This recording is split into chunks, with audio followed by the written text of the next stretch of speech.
Okay, so I didn't expect this entire video response thing to be so long, so I apologize if anyone watching this video got bored, but this is more of a learning thing as opposed to entertainment, I guess you can say, although I tried to make it slightly entertaining, by adding music and stuff.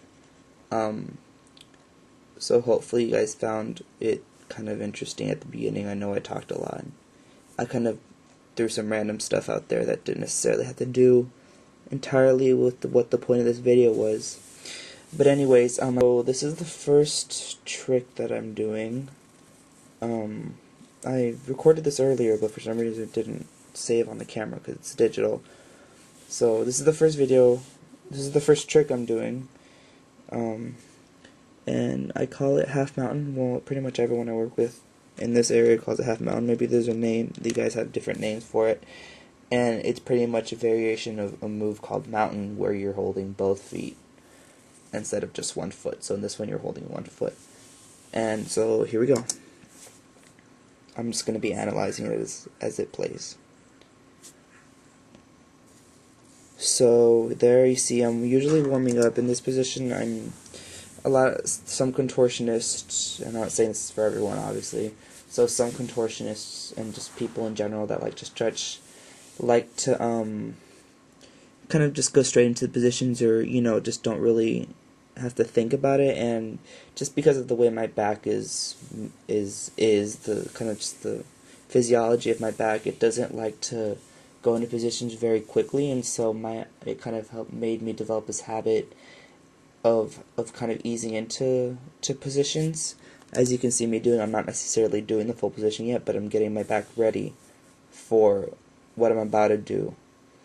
So I'm kind of just, relaxing. I'm using my foot to prop up my leg, which is also not just, helpful, but it makes it look nicer as opposed to just having your foot, going astray. So now I'm going to go ahead and grab it, and notice how I'm emphasizing that you want to grab it like like you're serving a pizza. So that's how you want to grab your foot, so that the back of your hand is facing the audience. So if we were the audience, we would want to see the back of that hand. Okay, so don't grab it all weird, because what happened in the video with the girl, kealuvsgregs, she had it grabbed all weird, and her arm was all twisted, and it really didn't look nice. And you don't want to grab it that way. This is one of the first things she does in her videos after warming up a little bit, and you can see that now I'm pulling it towards my head. And earlier what I was doing is I was straightening it, kind of like what I'm doing right there. Well, not so much anymore, but right there.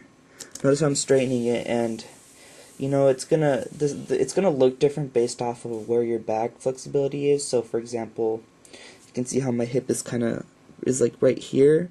It's kind of off the ground. My ribs are around here, so they're kind of poking the floor. It's pretty much because my ribs, my middle back is more flexible than my hip, so it's going to bend more at my middle, going to create it more of a V kind of shape, as opposed to like a square. If these were your hips, and this was your middle back, it would create a nice bend, but I don't have that. So it looks a little uneven, but the more you practice this, the easier it'll get, and you'll just kind of find your comfort zone. And then I'm pulling it there down to my shoulder, because sometimes if you're basing, you'll put it to your shoulder, and that's where someone will then do a handstand on top of you. And then I'm going to go over and do the same thing on the other side, so I don't need to play that because it's the same thing, except on the other side. Okay, so that's good enough for this one.